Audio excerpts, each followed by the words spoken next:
The Emperor's Last Journey, From Waterloo to Saint Helena, with Personal Anecdotes and Remembrances.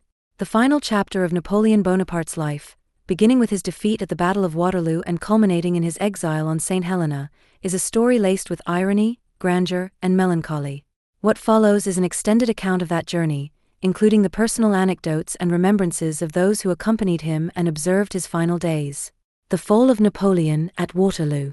On June 18, 1815, Napoleon's ambitious plan to return to power after his brief 100 days came crashing down on the battlefield of Waterloo. The combined might of the British, Prussian, Dutch, and other European forces, under the leadership of Duke of Wellington and Blücher, left Napoleon no room for escape. His army was decisively defeated, and the myth of Napoleon's invincibility was shattered. In the immediate aftermath, Napoleon returned to Paris, but the political landscape had turned against him. Even his supporters recognized that his time had come to an end.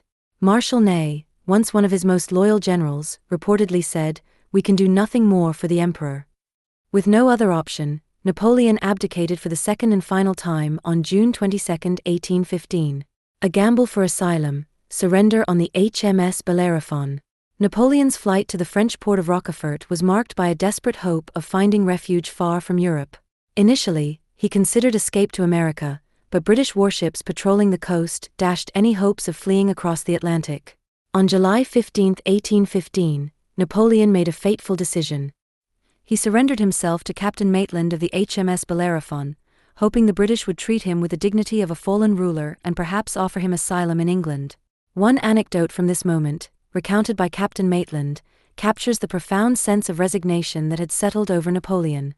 As the Emperor climbed aboard the ship, he gazed back toward the French shore and said softly, "I come to throw myself upon the generosity of the British people." Yet Napoleon was under no illusion. He suspected the British might not give him the peaceful retirement he sought. He is said to have remarked with a bitter smile, "If they wanted me dead, they would have shot me on the battlefield." Despite his hope for asylum in Britain, Napoleon's past had left little room for mercy. The British government, fearing a resurgence of Napoleonic fervor, determined that exile to the distant island of Saint Helena was the only way to keep the former emperor from influencing European politics. Napoleon aboard HMS Northumberland, a prisoner, yet defiant. The task of transporting Napoleon to his new prison fell to HMS Northumberland, a 74-gun warship commanded by Admiral Sir George Cockburn. On August 8, 1815, Napoleon, accompanied by a small retinue of faithful followers, boarded the vessel in Plymouth, knowing that he would likely never set foot on European soil again. Throughout the long voyage to Saint Helena, which lasted more than 2 months, Napoleon maintained his pride and sense of dignity. Though a prisoner, he often conducted himself with the same authoritative demeanor that had once commanded armies.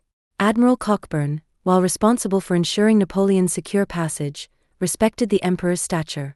Cockburn later recalled in his diary how Napoleon would walk on deck, gazing out at the sea, lost in thought.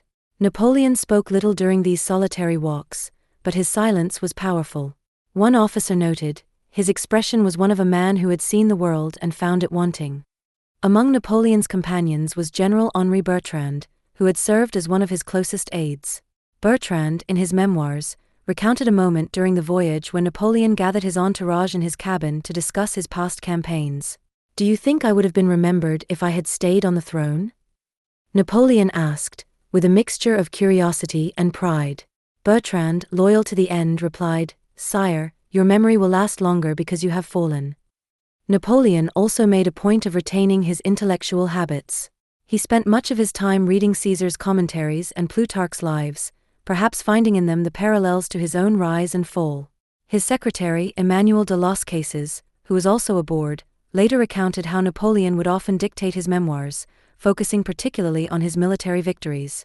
Las Cases remarked, "He seemed eager to control the narrative of his life, to ensure that history would remember him as he wished to be remembered."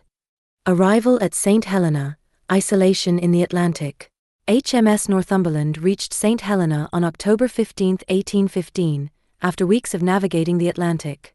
For Napoleon, the sight of the island must have been a shock. Located thousands of miles from Europe, Saint Helena was a rugged volcanic outcrop in the middle of the ocean, with a harsh climate and little beauty. The island, though a British possession, was far removed from any political or social life, a fitting prison for a man once considered the most dangerous figure in Europe. Upon disembarking, Napoleon was taken to Longwood House, a modest, wind-swept residence that would serve as his prison. It was here that Napoleon would spend the last years of his life, and it was here that many of the most intimate personal anecdotes of his exile would unfold. Napoleon's loyal entourage, which included General Bertrand, Count Charles de Montholon, and Dr. Barry O'Meara, did their best to keep his spirits up. But the isolation wore on Napoleon. Dr. O'Meara, who would later write a memoir of his time with Napoleon, observed that the emperor would often speak of France, his soldiers, and the world he had lost. "I am chained to a rock," Napoleon once said, referring to the island. "They have buried me alive." One particularly poignant memory was recounted by Count de Los Cases. Napoleon, in a reflective mood one evening, took a walk in the gardens of Longwood. Staring at the sunset, he remarked, "What a fate is mine. To be the emperor of half the world, and now to be forgotten on a little rock in the middle of the ocean." It was a rare moment of vulnerability, showing the deep wound his fall from power had left in him. The emperor's final years. Life on Saint Helena was not without its small joys and rituals. Napoleon established a routine that included daily walks, conversations with his companions, and more dictation of his memoirs. Yet the harsh climate, poor conditions at Longwood House, and the constant surveillance by British soldiers took a toll on his health. His diet was inadequate, and the damp, unhealthy environment exacerbated his ailments. One anecdote from this time illustrates Napoleon's determination to maintain some semblance of control. His valet Marchand once recalled how Napoleon insisted on wearing his uniform, medals, and cocked hat each morning, despite the island's isolation. The emperor might be exiled, Marchand noted, but he would always remain the emperor in spirit. Dr. O'Meara, who served as Napoleon's personal physician for much of his exile, observed that Napoleon's physical health deteriorated over time. He suffered from stomach pains, fatigue, and a general decline in strength. Despite his worsening condition, Napoleon never lost his keen intellect or his sharp wit. In one conversation with Dr. O'Meara, he quipped, "They are determined that I should die here. But I shall live on in the memory of Europe." Napoleon's death and legacy. By early 1821, Napoleon's health had worsened significantly. His friends, including General Bertrand and Count de Montholon, remained by his side, but they could do little to ease his suffering. On May 5, 1821, after months of debilitating illness, Napoleon died. His final words were said to be, "France Armée, tête d'armée Joséphine," a mixture of his love for his country, his army, and his first wife. One of his companions, General Bertrand, later recalled the moment of Napoleon's passing. He lay there, a figure still and quiet. His battle was over. The man who had been the master of Europe now belonged to the ages. Napoleon's death on Saint Helena marked the end of an era, but his journey, both literal and symbolic, had left an indelible mark on history. From his abdication at Waterloo to his final exile on Saint Helena, Napoleon's story was one of ambition, glory, and tragedy. For those who accompanied him, like Los Cases and Bertrand, it was also a story of loyalty and remembrance.